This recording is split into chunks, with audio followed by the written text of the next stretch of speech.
Le chantier sur l'écologie intégrale s'est conclu aujourd'hui au deuxième jour de l'Assemblée plénière des évêques de France à Lourdes. Le mode de travail a été innovant, tant sur la durée, 3 ans, que sur la forme, en y associant des laïcs. Raphaël Cornu-Thénard a contribué à cette réflexion dès 2019.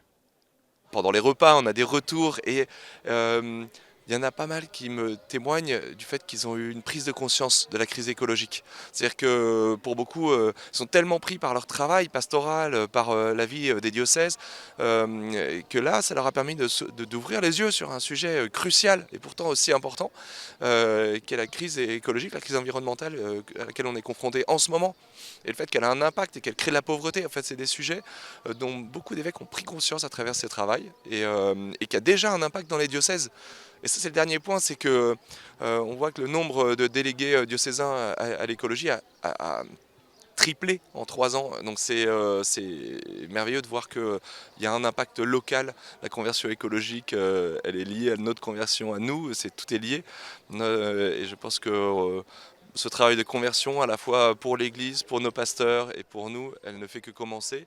J'espère qu'il y aura des rendez-vous aux prochaines assemblées, peut-être dans 1 an, peut-être dans 2 ans, peut-être dans 3 ans, mais pour faire des points de route sur ce chemin de transformation.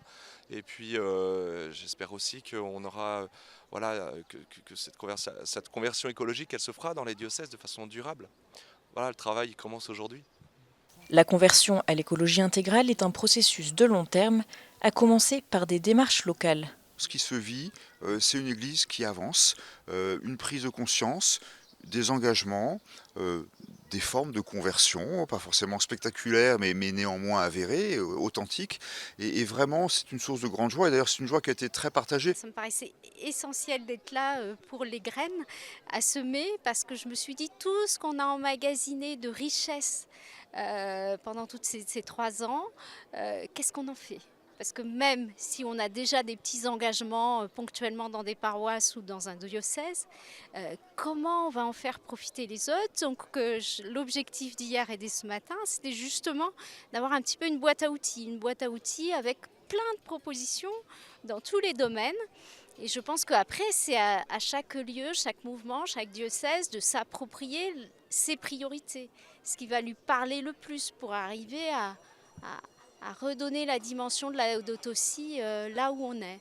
Sur le papier, je suis le délégué diocésain à l'écologie, mais comme j'ai pas de mission, et justement, le fait de venir ici, ça nous dit qu'est-ce qu'on donne comme mission aux délégués diocésains de l'écologie.